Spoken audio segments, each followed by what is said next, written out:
So here's the second little video. Same day as the other one. It's just shorter. I missed filming Neve taking the first dust bath. Chaos has wandered over to take a look through he's like, I want to come in there with you, Mom. He's watching and watching. He hasn't tried to swat at him, and of course they've gone right up to the mesh nose to nose with him because they're not afraid of cats. They've been in the house with 7 of them staring at him and talking to them for, almost 6 weeks. So they're like, what are y'all doing? You're practicing your jumping and sparring? That's Mama's foot. So I had Paul bring me one of the grocery bags for me to sit on so I didn't get ants in my pants. And I wanted to sit down here low. I think it makes it easier for them to get closer to me and see what's up. But yeah, they're having a good old time. They're still staying in a cluster, so safety in numbers, but don't peck each other's faces. Yeah, they're getting so big. Look, her lacing's coming in. That's Una, silver-laced Wyandotte. There's her sister Luna. Her lacing's coming in slower. Here was still a lot of baby fuzz on her head. Neve, she's the first one who took a dust bath. I posted a couple photos of that on Facebook.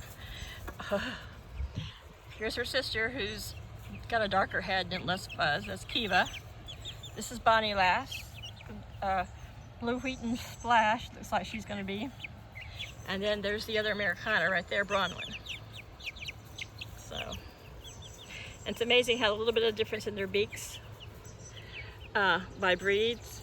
Because I, check their beaks and their feet and their vents every day, making sure there's no changes and no problems. But you can still see where she needs to get some feathers in on her back and on the tops of her little wings. But the silver-laced Wyandottes and the Americanas seem to be quite feathered out.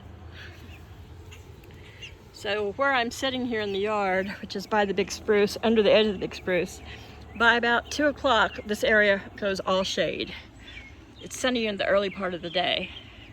We had thought about putting them over there. I think I'd made a little video about it over there behind the trash cans, but it's 2:30 now, so in the next half hour, the shade will move kind of more towards the house, and that area just stays in the sun all day long.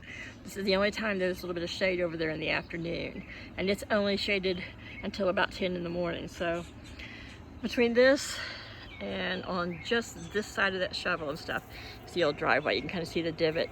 So we're going to make it a longer bit of a grow pen. We don't want to get closer to the house because it gets a little bit lower there. See where the grass from mowing clustered, and I don't want them to have soggy feet. But then we're going to extend it up this side of the spruce, kind of straight back from where that little table is. So that end will be underneath this. We're going to cut the lowest branches so that they'll have some deep shade, because this area right here to probably stay it stays shaded all day long. So it stays fairly cool under this tree. And so for the rest of the day, where I'm at and where the run will be till dark, it'll stay shaded. And that's why I want to have a lot of shade, because it's so humid today. But there, where that dark spot's where the nearest the driveway, so we can get a little bit closer before we start hitting the gravel and the pavement underneath. But so we're going to widen this up a little bit. Right now it's about, I don't know, I guess I probably did it about right at 6 feet, maybe a little less. So we'll probably expand it, like I said, a foot that way, and then probably 5-6 feet that way. So it'll probably be about 12 by 8.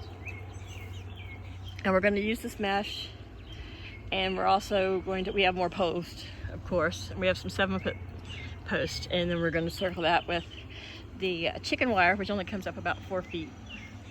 And then we're going to use this stuff that we cut off, string it across the top and affix it, and then the end that's going to be down here in the shade, it's going to be a smaller end. We're probably just going to, we will probably make kind of a frying pan shape little run, and that end is going to be that we're going to cover with a tarp and just put them a summer semi-coop there.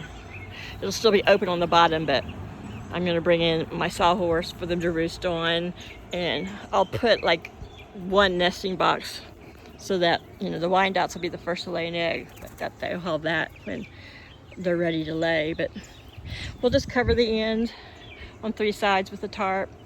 You know, make sure that they have a place to get out of the rain and the weather and get up in at night. And we'll secure around the bottom with a lot of that lumber that we have left over.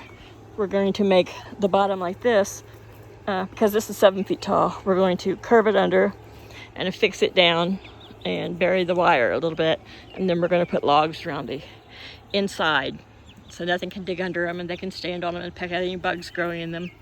Yeah, it's Mama's foot. But that's kind of where we're at, but this is a good spot.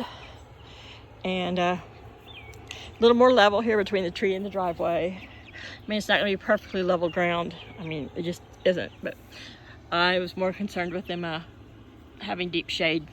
So it's all's well. Tasty. What are you eating there, Bonnie? Oh no, you're so pretty. They're all so pretty. All right, you guys. We're continuing our Memorial Day picnic here in the Delaware Mom's little mini acreage, because it's 1 acre. All right, guys. Love you all. Please like and subscribe. Say hi to my chickens. Bye.